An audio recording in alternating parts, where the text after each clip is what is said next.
Paz do Senhor, espero que estejam todos bem nessa nossa última aula do livro dos Salmos, em específico estudando sobre o quinto livro dos Salmos.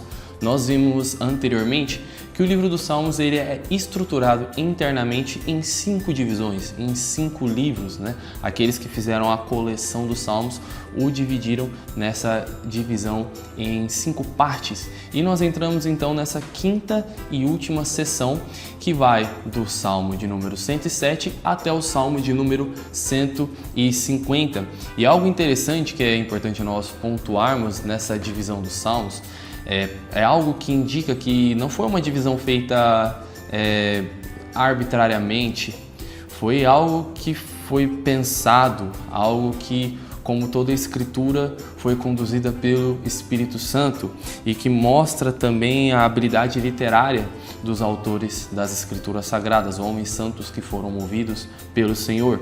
Nós vemos que ao término de cada uma dessas divisões há um louvor a Deus, dizendo bendito seja o Senhor, louvem ao Senhor. Então no final do primeiro livro, no final do segundo, no final do terceiro, no final do quarto, nós temos esses louvores, o salmista bendizendo ao nome do Senhor. E o livro 5, ele consuma essa doxologia, ele consuma esses louvores. Nós vemos que do nós vemos que do Salmo 146 ao Salmo 150, são salmos que nós chamamos de salmos de aleluia. Eles são salmos nos quais o nome do Senhor é aclamado, no qual eles entoam ao Senhor. Eles são salmos de aleluia finais do livro dos Salmos. Então anteriormente nós temos cada livro fechando com aleluia, e o quinto livro ele fecha com 5 salmos representando esses 5 livros que glorificam e exaltam o nome do nosso Senhor. Trabalhando já no conteúdo dele em específico, mais acerca da estrutura dele, ele começa no Salmo de número 107, que ele é um salmo de ação de graças, no qual o salmista ele diz, deem graças ao Senhor porque Ele é bom e o seu amor dura para sempre. Logo em seguida nós temos 3 salmos que são salmos davídicos, e então nós chegamos no salmo de número 111 até o salmo de número 117. Eles são salmos que nós chamamos de salmos de aleluia também. Eu falei a respeito dessa questão da divisão dos salmos de aleluia, e um dos grupos dos salmos de aleluia é justamente do salmo 111 ao salmo de número 117. Os judeus eles utilizavam o salmo de número 113 até o salmo de número 118 como o que eles chamavam de Halel. Halel é a palavra hebraica que dá origem, inclusive, à palavra aleluia, como nós chamamos no português, aleluia. Então, que significa louvem, louvem ao Senhor, aleluia. Então, era uma parte específica que eles cantavam, por exemplo, na Páscoa. Jesus, nós vamos ver isso na aula da Páscoa, ele cantou esse Halel. Então do Salmo 113 ao 118 era esse Halel que eles cantavam na Páscoa, e do 111 ao 117, que inclui esse que eles cantavam, eles são esses salmos chamados de salmos doxológicos, salmos de aleluia, porque eles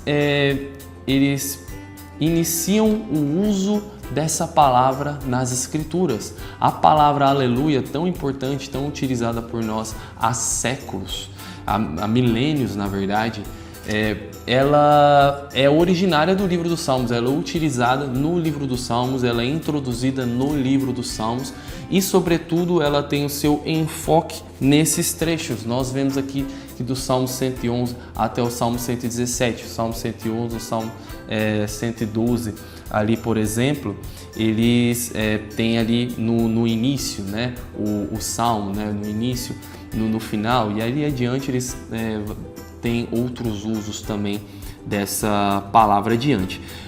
Depois do Salmo 111 ao 117, que são esses salmos de aleluia, nós temos o Salmo 118 ao Salmo 119. E é muito interessante porque eles refletem a estrutura dos dois salmos que modelam todos os que vêm depois, que é o Salmo 1 e o Salmo 2. O Salmo 1 ele tem como tema a Torá, é um salmo da Torá, e o Salmo 2 ele é um salmo real, ele é um salmo também messiânico. E o Salmo 118, ele é um salmo messiânico, como nós veremos, e o Salmo 119, ele é um salmo da Torá. Então, esses dois salmos, eles são como se fosse um fechamento dessa primeira parte do 5º livro dos Salmos. E ele fecha justamente da forma em que o livro dos Salmos como um todo é iniciado, com um salmo messiânico e um salmo da Torá, né? Invertendo a ordem. Logo em seguida, nós temos do Salmo 120 ao Salmo 134, salmos que nós chamamos de salmos de peregrinação, cânticos de peregrinação ou cânticos dos degraus, podem ser chamados também, que eram salmos que eles eram entoados durante a jornada do povo de Deus, dos israelitas, dos judeus, a Jerusalém, em suas peregrinações anuais. Logo em seguida, nós partimos para uma coleção de salmos históricos, algumas coleções históricas, que é do Salmo 135 ao 137. Do Salmo 138 até o Salmo 145, nós temos uma coleção davídica de salmos, que eles também dão um fundo até mesmo alguns deles trabalham também com algo que prepara para o exílio, também tem um contexto aplicável ao exílio também. E logo após nós temos essa última seção que eu mencionei anteriormente, que são os salmos doxológicos, são os salmos de aleluia, que fecham, que chegam no clímax do livro dos Salmos. Então, conforme eu mencionei anteriormente, o livro ele se inicia no salmo de número 107, que ele é um salmo de ação de graças. Logo em seguida nós temos dois salmos que eles são de autoria davídica, cujo autor foi Davi, o rei Davi. E nós chegamos no Salmo 110, que é um dos salmos mais citados em toda a Bíblia. Os três salmos mais citados, há um debate qual dos três é o mais citado. Alguns dizem que é o 118, outros o 102, outros o 2, outros o 110. Mas os três salmos mais citados no Novo Testamento são os salmos de número 2, 110 e 118. E algo em comum entre os três é que eles são salmos messiânicos, né? São salmos reais, ou seja, eles eram usados com uma aplicação ao rei de Israel, mas eles também são salmos messiânicos. E o salmo de número 110, fundamental ao longo da escritura no geral e sobretudo no Novo Testamento, ele diz o seguinte: o Senhor disse ao meu Senhor: senta-te à minha direita, até que eu faça dos teus inimigos um estrado para os teus pés. O Senhor estenderá o cetro de teu poder desde Sião, e dominarás sobre os teus inimigos. Quando convocares as tuas tropas, o teu povo se apresentará voluntariamente, trajando vestes santas desde o romper da alvorada. Os teus jovens virão como orvalho. O Senhor jurou e não se arrependerá. Tu és sacerdote para sempre, segundo a ordem de Melquisedeque. O Senhor está à tua direita, e ele esmagará reis no dia da sua ira. Julgará as nações, amontoando os mortos, esmagando governantes em toda a extensão da terra. No caminho beberá de um ribeiro, e então erguerá a cabeça. Então, esse salmo, ele é aplicado, né, ao Messias. Inclusive, Jesus, ele, em um período ali, por exemplo, da narrativa de Mateus, no Evangelho segundo Mateus, Jesus, ele tem um período de debates com os líderes religiosos da época, com os fariseus, com os saduceus, mestres da lei, as autoridades sacerdotais e religiosas da época. Jesus tem uma série de debates com eles, e uma delas diz respeito a quem é o Messias, né? Jesus, ele pergunta a eles sobre essa questão, né, de quem é o Cristo, de quem ele é filho. Então, eles respondem que ele é filho de Davi, e Jesus pergunta como ele pode ser filho de Davi, né, se o próprio Davi, esse é um salmo davídico, como nós vemos na inscrição, no sobrescrito acima, né, salmo davídico, abaixo do título Salmo 110, ele diz: o Senhor disse ao meu Senhor, como podes Davi, o Cristo, que é a palavra grega para Messias, que é o Salvador, aguardado por Israel, como pode ele ser filho de Davi se Davi o chama de Senhor, Adonai no hebraico? Então, esse é o questionamento de Jesus. Jesus ele está trazendo para os judeus, naquele contexto, algo que ele não era altamente debatido, não era crido amplamente no meio judaico na época, que era sobre a natureza do Messias ser Deus. Jesus, ele é o Filho de Deus. Ele não é apenas o filho do homem, ele não é apenas filho de Davi, que de fato é como é mostrado no primeiro versículo do Evangelho segundo Mateus, ou, por exemplo, na introdução de Paulo, quando ele se apresenta, ele dá a sua saudação à igreja de Roma, a sua epístola aos Romanos. Então, Jesus, o Cristo, o Messias, ele é filho de Davi na carne, no entanto, ele é filho de Deus. Isso não era algo, os judeus eles não tinham uma expectativa do Messias que era única. Alguns achavam que seria um rei, que era a mais difundida na época. Outros acreditavam que seria um sacerdote, outros pensaram que seria um profeta também, né? E às vezes algumas dessas funções elas poderiam se mesclar. Alguns criam até em 2 ou talvez até 3 Messias. Então não era algo que era consonante na concepção dos judeus naquela época. Então Jesus ele mostra para eles, não, segundo a Escritura, o Messias é filho de Deus. Então isso é fundamental, a divindade de Cristo, o fato de Jesus ser o Filho de Deus, nós já vemos isso aqui no Salmo 110. E ele diz que o Senhor estenderá o cetro de seu poder desde Sião e dominará sobre os seus inimigos. É interessante porque esse tipo de salmo ele também era um salmo real.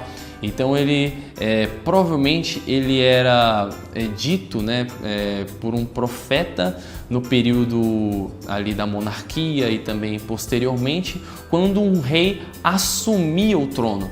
Então ele era um dos que eram ditos ali nessa cerimônia de coroação. E era muito importante essa questão quando o rei era coroado, como os governantes de outras nações que eram subjugadas ao povo, eles continuarem nessa subjugação, eles continuarem a serem fiéis e leais ao rei, ao suzerano, no caso. E é justamente por conta disso, ele era dito nesse contexto de cerimoniação, nessa coroação. E aqui ele também é aplicado ao Messias. O Senhor estenderá o cetro de seu poder desde Sião e dominará sobre os teus inimigos. A gente vê isso um pouco em 1 Coríntios 15, ali por exemplo no versículo 25, né, que ele fala que o último inimigo a ser derrotado é a morte. Ele está falando ali no contexto da volta de Jesus, no contexto de ele derrotar todos os seus inimigos. Jesus, ele é o Filho de Deus e ele governará a partir de Sião toda a terra. Certo? Então, isso já tem algumas implicações futuras também, né? E nós vemos aqui o aspecto sacerdotal de Jesus. Ele não é apenas o rei de Israel, ele não é apenas o rei de toda a terra. Ele é o nosso sumo sacerdote, segundo a ordem de Melquisedeque, é algo que é bem trabalhado na epístola aos Hebreus, né? Que ele diz: o Senhor jurou e não se arrependerá, tu és sacerdote para sempre, segundo a ordem de Melquisedeque. Então nós temos acesso ao Pai. Nós podemos nos relacionar com Deus, porque Jesus ele é um mediador entre Deus e os homens. Nós temos acesso a Deus, nós podemos orar ao Senhor, podemos nos chegar a Ele, podemos ter as nossas orações respondidas por causa de Jesus, que Ele é o nosso sumo sacerdote e inclusive Ele intercede por nós. A Escritura vai dizer que o Espírito Santo intercede por nós e que o próprio Jesus intercede por nós. E aqui adiante ele vai também tratar de Jesus como um guerreiro, no contexto de quando todo olho vê, né, ele virá como um guerreiro, né, ali para combater o anticristo, como isso também é bem crido na nossa própria confissão de fé também. E então, adiante, nós vemos Os salmos de aleluia que eu mencionei, alguns salmos doxológicos, né? Ele começa aleluia, darei graças ao Senhor de todo o coração na reunião da congregação dos justos, né? Então aqui a princípio o Salmo 111 e o Salmo 112, o aleluia ele fica no começo, no Salmo 113 ele é no começo e no final, o Salmo 114 ele não aparece, né? Mas ele é o coração do que eles chamam de Halel, né? Porque eles chamam de Halel egípcio porque ele trata ali dessa questão de Israel no Egito, né, do êxodo deles. Chega no Salmo 115 e 116, o aleluia fica no final, e no Salmo 117, no final e no começo no hebraico dá para ver que ele tem também no princípio. Então você vê que tem até uma estrutura bem artística ali que foi feita. Então nós chegamos ali no Salmo 118, que ele também é um salmo messiânico muitíssimo importante, né? Ele começa ali de forma antifonal: deem graças ao Senhor porque Ele é bom, o Senhor dura para sempre. Que Israel diga, então os outros respondem: o seu amor dura para sempre. Os sacerdotes digam, então eles respondem: o seu amor dura para sempre. Os que temem ao Senhor digam, então é respondido, né? O seu amor dura para sempre. E esse salmo, ele era um dos que eram utilizados, conforme eu mencionei anteriormente, no contexto da Páscoa, da cerimônia da Psach, que é a cerimônia da Páscoa, da peregrinação anual dos judeus. Então, esse salmo, ele era cantado, ele era entoado, ele era recitado pelos judeus durante aquele período. E, inclusive, ele é um dos que os evangelistas utilizam como uma referência, como uma aplicação ao Messias, como uma aplicação a Jesus. Um dos que é muito usado, por exemplo, um dos trechos dele é o verso 22, importante, como é poesia, nós temos que chamar de verso. A pedra que os construtores rejeitaram tornou-se a pedra angular, né? Então Jesus ele não foi recebido pelos seus, né? O prólogo do Evangelho a João, segundo João, ele diz, né, que ele veio aos seus, mas não foi recebido, né? Então Jesus ele não foi recebido, mas ele é a pedra angular. É ele que sustenta todas as coisas, né? Ele que sustenta. O Messias, ele era visto como aquele que inauguraria o reino de Deus, né? Então ele é aquele que sustenta o reino de Deus, ele é a pedra angular, ele é a pedra principal. E aqui ele diz, né, isso vem do Senhor e é algo maravilhoso para nós. Esse é o dia em que o Senhor agiu, alegremos-nos, exultemos nesse dia. Salva-nos, Senhor, nós imploramos, faze-nos prosperar, Senhor, nós suplicamos. Bendito é o que vem em nome do Senhor, da casa do Senhor, nós os abençoamos. O Senhor é Deus, ele fez resplandecer sobre nós a sua luz. Juntem-se ao cortejo festivo, levando ramos até as pontas do altar. Então, quando eles cortam ali na entrada de Jesus em Jerusalém os ramos, esse tem um contexto. Jesus ele está montado ali no jumentinho, ele tem esse contexto de que eles estão recebendo Jesus como Messias. O povo está reconhecendo, ele está recebendo ele ali naquele momento. A expectativa deles é que Jesus seria o rei que de fato iria libertar Israel da opressão romana. Muitos esperavam isso de fato, conforme eu mencionei anteriormente, não era a única expectativa, mas ela era uma expectativa importante e que era comum a muitos judeus na época. Eles esperavam o Messias que iria derrubar o Império Romano. Então Jesus ele entra e eles, imaginando esse salmo messiânico, imaginando ele entrando ali, né, em Jerusalém, eles cortam, né, os ramos justamente fazendo menção a isso. E Jesus ele justamente ele vai dizer, né, que dizendo esse trecho, bendito é o que vem em nome do Senhor, né?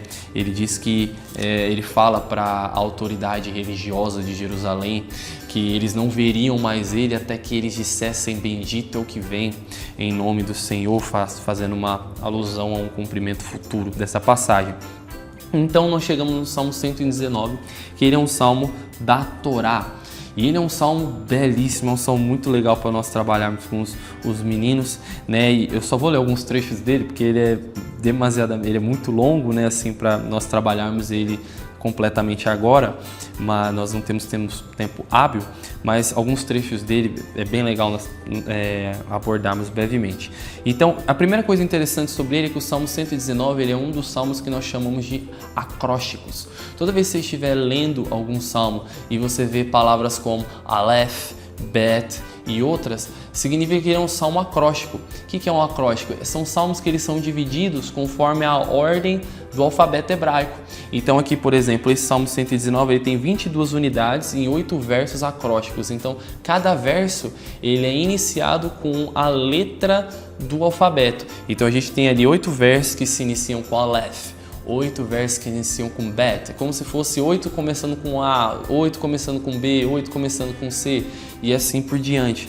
Ele é bem legal e era um bem didático, eles usavam isso também para as crianças memorizarem, para eles memorizarem, né? O Salmo 119, por ser um salmo longo, ele ficava mais fácil de memorizar dessa forma também.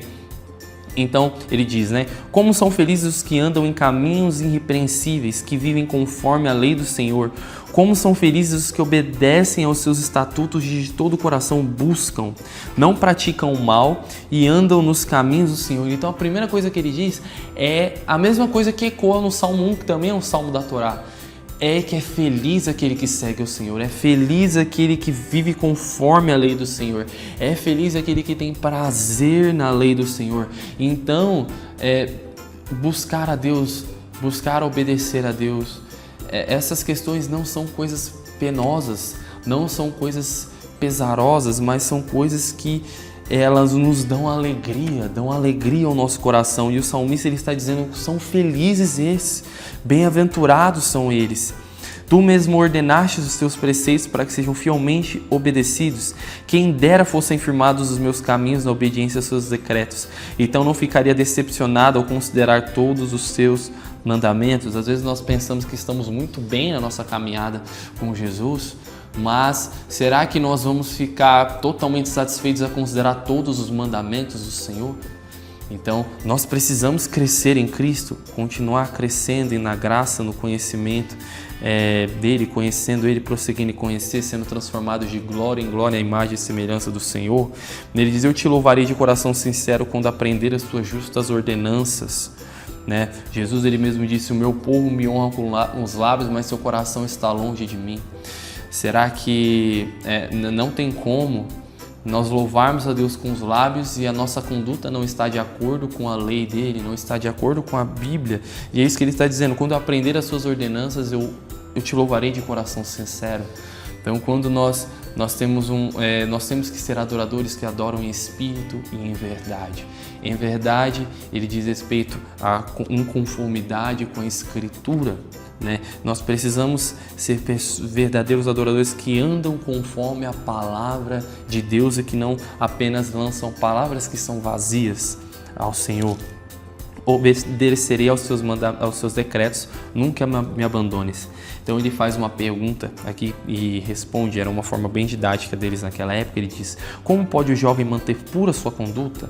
Vivendo de acordo com a tua palavra. Então, para andar de modo agradável ao Senhor, conhecer a vontade de Deus, nós precisamos examinar as Escrituras. Eu te busco de todo o coração, não permitas que eu me desvie dos teus mandamentos. Guardei no coração a tua palavra para não pecar contra ti. Então a Bíblia, nós somos santificados, nós nos parecemos mais com Jesus. À medida que nós vamos conhecendo a palavra de Deus, nós precisamos orar, jejuar e ler a Bíblia, é fundamental para o nosso crescimento na nossa fé.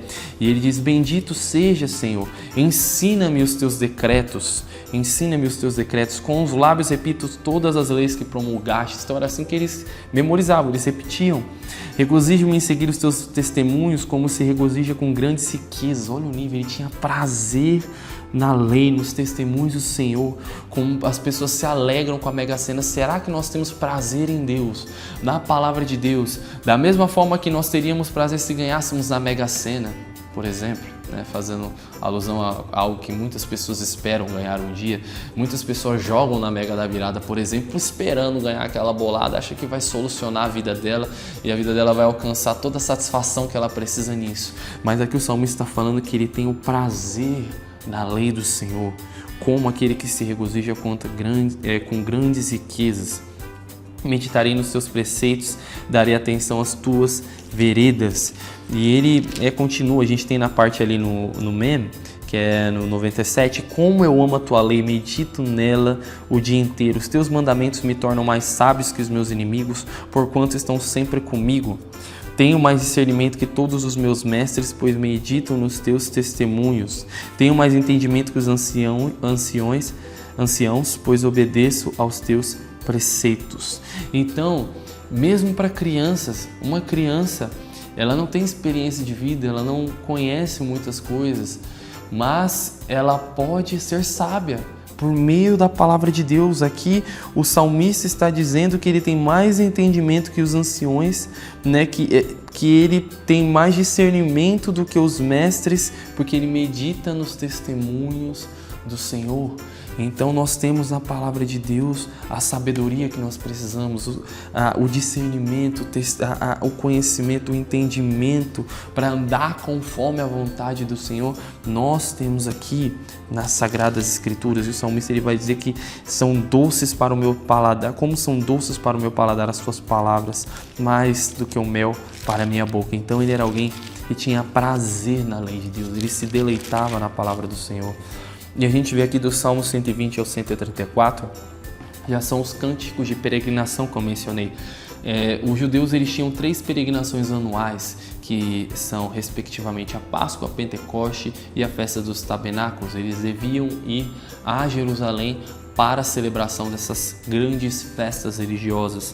Então, esses salmos, do Salmo 120 ao 134, eles eram cantados no caminho até chegarem a Jerusalém. Caminho esse que demorava, na época eles não tinham carros, né? Então muitos deles iam a pé para lá, era a forma que a maioria das pessoas elas tiveram por muito tempo para fazer a sua peregrinação para Jerusalém, e demorava dias, né, na maioria dos casos, para chegarem à Cidade Santa, dependendo da região que eles saíssem ali, da região da Judéia, né, da região da Palestina ali no geral, Galileia, depende da região geográfica que eles saíssem. Mas eles cantavam esses cânticos durante todo o percurso, né?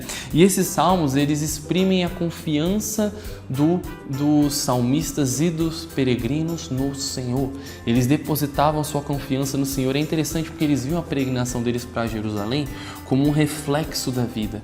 Eu preciso confiar do Senhor nessa jornada, que ela é perigosa, ela pode ter ladrões no caminho, pode ter perigos de animais selvagens no caminho, diversos perigos no caminho. Então eles confiavam no Senhor durante a jornada e era um reflexo da vida deles, que eles deviam confiar no Senhor ao longo na caminhada deles, a vida deles.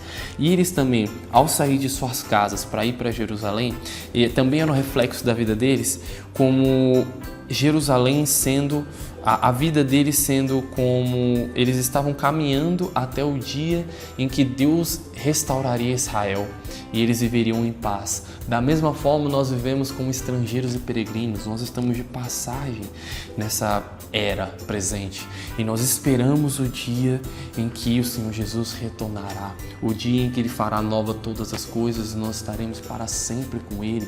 Então, durante esse período, nós também louvamos ao Senhor, nós depositamos nossa esperança nele, nós confiamos no Senhor. Levanto os meus olhos para os montes e pergunto: de onde vem o meu socorro? O meu socorro vem do Senhor que fez os céus e a terra. O Salmo 121, verso 1 e 2, ele diz, eles estão depositando a confiança deles no Senhor. Adiante, Salmo 122, ele já diz, né? Alegrei-me com os que me disseram, vamos à casa do Senhor. Nossos pés já se encontram dentro de suas portas, ó Jerusalém. Jerusalém está construída como cidade firmemente estabelecida, para lá sobem as tribos do Senhor, para dar graças ao Senhor, conforme o mandamento dado a Israel. Lá estão os tribunais de justiça, os tribunais da casa real de Davi. Então a primeira coisa ele diz, alegrei-me com o que me disseram, vamos para a casa do Senhor. Eles estavam indo para Jerusalém, é isso que ele faz referência, e eles se alegravam de se reunirem para estar diante do Senhor. Então nós temos prazer em estar na presença do Senhor. A Bíblia diz, né, que onde 2 ou mais estiverem reunidos, ali o Senhor está. Nós nos alegramos quando nós nos reunimos, ainda que seja, por exemplo, no ID com poucas pessoas. O Senhor está em nosso meio, nós temos esse prazer, então trazer isso para eles. Você se alegra em estar na presença de Deus.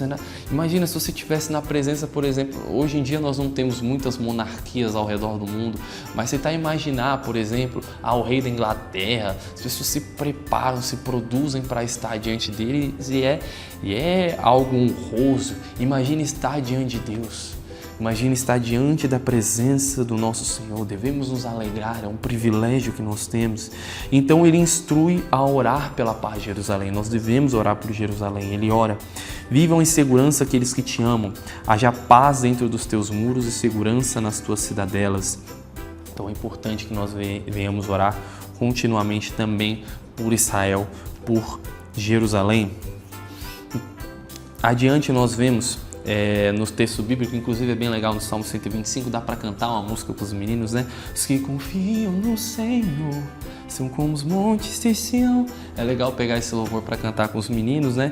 Não podem se abalar, mas permanecem para sempre. Como os montes cercam Jerusalém, assim o Senhor protege seu povo desde agora e para sempre. Então ali estão a confiança deles, né? Eles viam em Jerusalém como uma cidade que permaneceria para sempre, né? Porque ela é a habitação do Senhor. Eles viam que desse modo o Senhor estava com eles, então eles estavam guardados, porque é o Senhor que os preserva.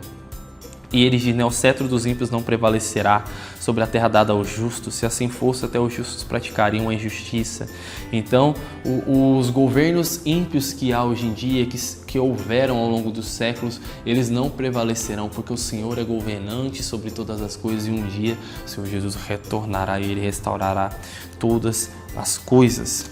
E ali no Salmo 126, né, ele vai estar falando ali, né, quando o Senhor trouxe os cativos de volta a Sião, foi como um sonho, né, ali do retorno do exílio, né, o povo louvando ao Senhor. O Salmo 127, o Salmo 128, ele tem algumas coisas bem legais em relação ao Senhor abençoar, né, o seu povo. Como é feliz aquele que teme o Senhor, que anda em seus caminhos, né, você comerá do fruto do seu trabalho, será feliz e próspero, né. Então ele está dizendo sobre a vida daquele que teme o Senhor, que procura andar conforme os seus mandamentos. Não significa que ele não terá problema em sua vida, mas ele terá a bênção do Senhor sobre a sua vida, sobre a sua família.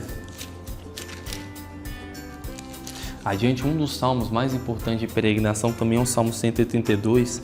Ele, inclusive, é um salmo que eu acredito que nós deveríamos orar diariamente. Ele sempre me lembra desse anseio pela volta de Jesus, porque ali nós vemos ali, o verso 7 e 8: vamos para a habitação do Senhor, vamos adorá-lo diante do estrado de seus pés. Levanta-te, Senhor, e vem para o teu lugar de descanso, tu e a arca onde está o teu poder. Então, ali, gente, após o retorno do povo da Babilônia, a glória do Senhor não se manifestou no templo e eles ansiavam por isso. Eles ansiavam que o poder, a glória de Deus retornasse, o Senhor retornasse para o meio do seu povo. Então nós temos que ter esse mesmo anseio. Nós somos estrangeiros e peregrinos, nós ansiamos, nós amamos a volta de Jesus, aguardamos no dia em que Ele virá. Então adiante ele diz que o Senhor escolheu Sião com o desejo de fazê-la sua habitação. Este será o meu lugar de descanso para sempre, né? Nós moraremos na nova Jerusalém para sempre. E adiante, né, nós temos ali alguns salmos que eles vão tratar, salmos históricos, alguns salmos davídicos. Nós temos o Salmo 139, que é belíssimo, muito legal trabalhar eles com os meninos também. Ele fala muito sobre a soberania de Deus, né? Tu me sondas e me conheces, sabes quando me sento e quando me levanto. De longe percebes os meus pensamentos, sabes quando eu trabalho, quando eu descanso, todos os meus caminhos. Então o Senhor, Ele nos conhece, Ele sonda os nossos corações, nada está oculto para Ele. Ele que nos formou no ventre de nossas mães, né? Ele nos criou, Ele foi o único que nos observava, né? Como o texto diz, né? Tu criaste o íntimo do meu ser e me teceste no ventre de minha mãe. Quando alguém tece uma roupa, Ele nos teceu no ventre de nossas mães e Ele nos via, né? Como nas profundezas da terra, quando em secreto estávamos sendo formados e ninguém nos observava, nossas mães, nossos pais, ninguém nos via. Quando éramos ali uma substância ainda informe, o Senhor já nos observava, o Senhor já nos conhecia, né? Nós já éramos amados pelo Senhor. Ele é aquele que conhece todos os nossos dias, desde antes de nós nascermos, na verdade, né? Conforme ele disse ao profeta Jeremias. Então, como são preciosos para mim os teus pensamentos, ó Deus, como é grande a soma deles, se eu os contasse seriam mais grandes do que os grãos de areia. Isso é maravilhoso, porque tem mais grãos de areia numa praia do que estrelas em todo o universo. E existem incontáveis estrelas do universo, incontáveis, incontáveis. E essa é a linguagem que o salmista diz, essa é a metáfora que ele diz para dizer quantos são os pensamentos do Senhor, seus pensamentos de bem e não de mal para conosco. Então nós temos o favor do Senhor para conosco. Nós chegamos no Salmo 145 ao Salmo 150, conforme eu mencionei, eles eram cantados diariamente pelos judeus durante aquele período, né? O Salmo 145 eles cantavam, o Talmud diz que eles cantavam inclusive 3 vezes ao dia, né? Eles vinham como se fosse um louvor mais excelente. Então eles cantavam ele diariamente, e algo que nós vemos nessa sessão final dos Salmos, ele começa a convocar toda a criação para louvar a Deus. O Salmo 150, por exemplo, aleluia, louvem a Deus no seu santuário, seu magnífico firmamento, louvem-no pelos seus poderosos feitos. Esses salmos, eles começam a convocar toda a criação. E qual que é o desdobramento, o fechamento do livro dos Salmos? Ele chega numa realidade escatológica no qual toda a criação louva a Deus. Todos os povos reunidos louvam a Deus, porque a gente vê esse salmo chamando os povos para louvar a Deus.